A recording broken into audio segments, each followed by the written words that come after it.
the first pose we're going to begin with today is on your side body. And you're actually going to tuck your knees up a little closer. And the move is to prepare you for your swing. So you're going to try and keep your hips and your knees and your feet stacked. And lifting from your arm, you're going to focus on your shoulder and pull your shoulder blades together as you open. Ooh, nice little bump.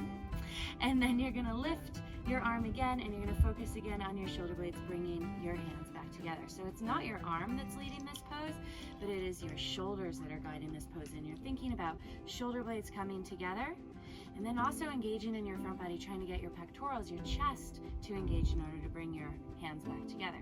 And you're going to repeat this for a few times on one side, and then you'll roll to the other and repeat it on the second side. And closing, and trying not to allow your hips to move, but making this rotation come from your abdomen, from your side body, from what I refer to as the squishy bits, the place where you don't have bones restricting your movement. If you're adding in the breath, it's an inhale as you extend open, it's an exhale as you close. Think about your body moving kind of like an accordion. You inhale, you fill with air, and then you exhale and you squeeze off. So the key to this next posture is the stance in our legs. We want front knee over front ankle. We want back knee beneath hips. So you have this square shape in between. And with a club, this is going to restrict movement of your shoulders. So you're going to twist at first to the same side as the leg you have forward. So you'll breathe out and you'll twist to the side.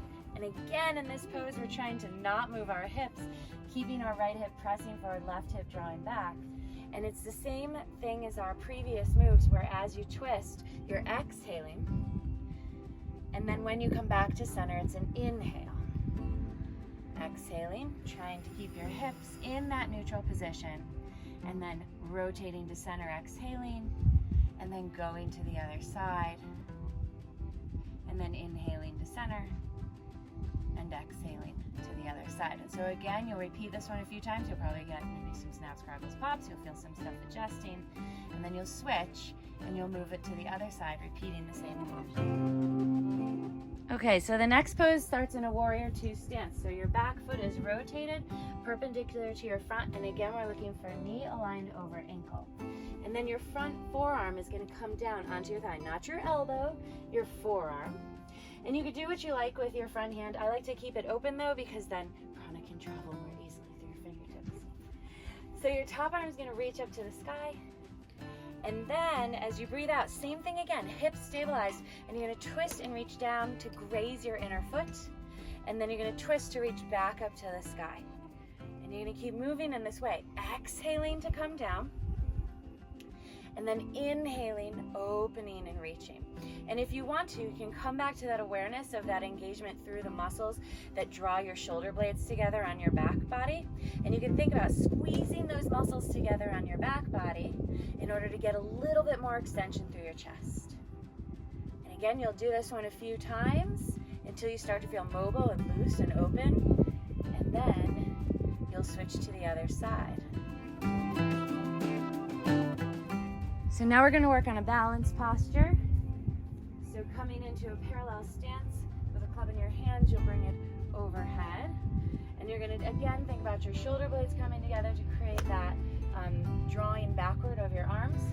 And very gently, you're going to take one foot backward, coming onto your toes, and then you're going to hinge forward, trying to keep the club in that same position. And if you're able to, you can lift your leg at the same time. You can also come forward first with your upper body and then lift the leg after you've come forward.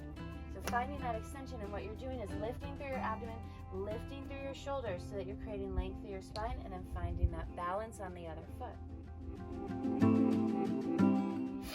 Second variation on this is to take your club behind your back, grasping it, and you're going to have to repeat this one, because first you're going to have one hand on top and then you're going to have the other hand on top. Same posturing and lifting your leg. And so in this variation, the club is helping you maintain that length through your back body, and you're working on that balance. So this one may be more challenging, particularly because your hands are behind your back. So again, same thing, you can lean forward and lift your leg at the same time, or you can do one at a time, feeling that length through your spine before you lift your leg.